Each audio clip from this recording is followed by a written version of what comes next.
लोगों का काम ही बातें करना है। जब लोग हमारे बारे में बातें करते हैं तो बहुत तकलीफ होती है। हमें लगता है कि हमारी इज्जत खराब हो गई है, हम दोबारा सर उठा के नहीं जी सकेंगे। हमारा खानदान हमें रुस्वा कर दे तो लगता है सारी जिंदगी ही खत्म हो गई है। एक जमाने में इब्राहिम अलैहिस्सलाम को उनके वालिद ने यही सजा सुनाई थी। उनकी इज्जत खत्म करने के लिए उनके लोग उनके बारे में बातें कर रहे थे कि उनके बुतों को जमीन बोस करने वाला एक नौजवान, कहते हैं जिससे इब्राहिम, वो सच्चे थे मगर जमाने भर ने उनके खिलाफ बातें की, साजिशें की, उनको तनहा कर दिया। उनकी इज्जत खत्म होकर रह गई। उनको उनके घर से निकाल दिया गया। जब आग में ना जला सके तो मुल्क से निकाल दिया।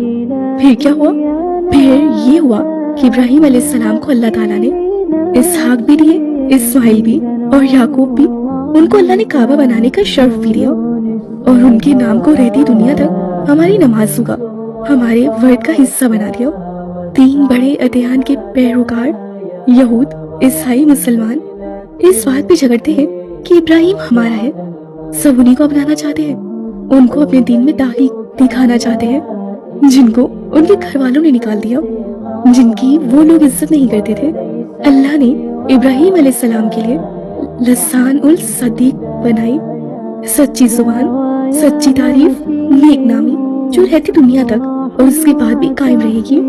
मगर हम नौशीमा भाई, हम कितने भुलक्कड़ लोग हैं। हम समझते हैं कि लोग हमें बेइज्जत करेंगे तो हमारी इज्जत वो नेक नामी चली जाएगी, हम रुस्वा हो जाएंगे। लोग हमारे बारे में बातें करेंगे तो हम कभी सर उठा नहीं सकेंगे। तो फिर कौन था वो शख्स जिससे अपने वक्त के बड़े बड़े खुदाओं को कुल्हाड़ मार के तोड़ा था, जिसके बारे में सब लोग बुरी बुरी बातें करते थे, मगर आज उस जैसा नेक नाम कोई नहीं नौशीमा भाई, लोगों का काम तो होता है बातें करना। इस इंसान की इज्जत लोगों की जुबानों से नहीं बनी होती कि वो जुबान खोलेगी और इज्जत गिर जाएगी। सिर्फ अल्लाह के हाथ में है हर इंसान की इज्जत। वो चाहे तो कोई रुस्वा नहीं हो सकता।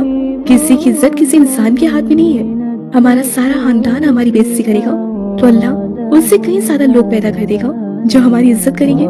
अगर हमने अपने गुनाहों पे माफी मांग ली है और दूसरों का भला सोचने लग गए हैं ना, हमारी नीयत दुरुस्त है ना, तो अल्लाह हमें किसी इंसान के हाथों रुस्वा नहीं करेगा।